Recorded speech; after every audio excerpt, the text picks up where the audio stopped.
নবী আল্লাহর কাছে কথা বলার জন্য যাচ্ছে, এমনি একজন ধনী লোকের সাথে সাক্ষাৎ। ধনী কয়, মুসা রে, ও মুসা, আমার এত ধন হিসাব রাখতে পারি না, আল্লাহরে জিগাইবানি কি করলে আমার ধন কমবে? মুসা নবী কয়, ঠিক আছে জিগাইব। একজন বৃদ্ধার সাথে একজন মহিলার সাথে দেখা। মহিলা কয়, মুসা কই যাও রে মুসা? মুসা নবী কয়, তোর বাহারে যাব, আল্লাহর সাথে কথা বল।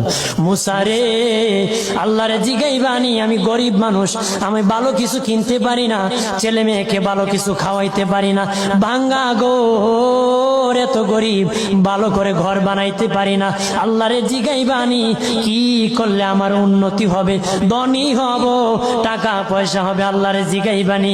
আল্লাহ মুসা নবী কয়, ঠিক আছে, আল্লাহরে জিগাইব, তুমি কেমনে ধনী হইবা?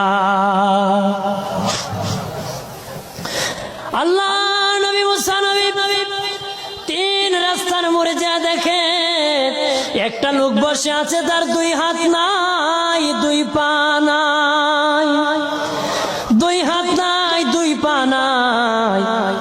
ওই লোক ডাক দিয়া কয়, মুসা রে, জীবনে কোনোদিন নিজে হাঁটতে পারি নাই, নিজ হাতে খেতে পারি নাই, কেউ খাওয়াইলে খাই, নতুবা উপবাস থাকি, বৃষ্টি আসলে ভিজি, সেখানে আমি আবার শুকাই।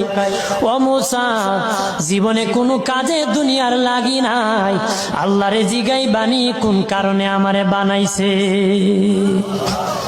আল্লাহ কয়, জিগাই মনে। মুসা নবী কয়, আল্লাহরে, তোর বাহারে মুসা নবী, মুসা ছিল কালিমুল্লাহ, কথা বলার প্রেম ছিল, কথা বলতো, কথা বলার প্রেম ছিল, কথা বলতে বলতে